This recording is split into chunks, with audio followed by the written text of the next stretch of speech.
Hi, you have Sony MDR-1AM2 headphones. Very expensive, and one side is not working.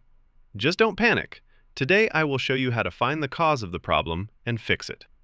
First task is to take a music source, connect the headphones, and play some music. While the music is playing, move the cable near the headphones, remote, or jack. If at any moment the sound appears, it's very likely that the cable is damaged and needs to be repaired or replaced. I have other videos about how to do that. You can also test the cable with a multimeter to check if any of the wires inside are broken. But in my case, the cable is fine. All wires inside are connected to the jacks. That means something more serious than a broken cable has happened to my headphones. With a flat tool, remove the ear pad cushion on the side that is not working and giving no sound. Unscrew all 3 hidden screws. Carefully open the headphone housing. With a multimeter in resistance mode, check if the speaker is working. As you can see, my multimeter shows 1, which means infinity, meaning the speaker voice coil is not reachable, meaning the speaker is dead. Also check if the wires all the way to the speaker driver are intact. In my case, these cables are also fine. It's sad that Sony doesn't offer it, and I don't want to buy new headphones. But luckily, I found an online shop that sells them. I ordered one for testing, and here it is. It looks identical, but does it sound identical? Let's find out.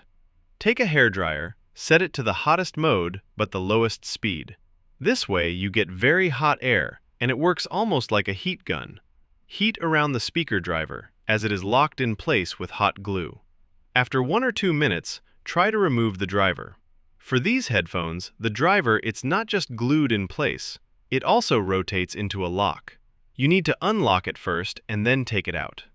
Before installing the new driver, check it. Maybe I received a faulty one.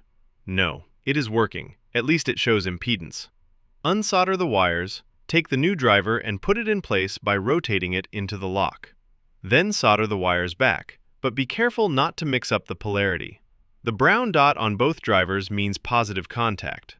That means on this side you need to solder the red wire to the positive terminal, and the second contact is for ground. When both wires are soldered in place, use the multimeter to check if the driver is reachable from the jack. Nice, it is reachable. Put the headphone housing back together and screw back all 3 screws. But be careful, because the speaker driver magnet can pull the screw inside and damage it. Then install the ear pad back, with the hook facing up. Press on several spots and the pad will lock into place. And now the most important moment. Do the headphones work, and how do they sound? Yes, they now work again on both sides. Such a nice feeling. About the sound, I can say it is 97.8% identical. For me, there is a bit of placebo effect because I know which side was replaced. You just need to give the driver several hours of burn-in time. If in your case it feels unbalanced or uneven, just replace both drivers to get identical sound. I hope today you learned something new, and good luck with your headphones.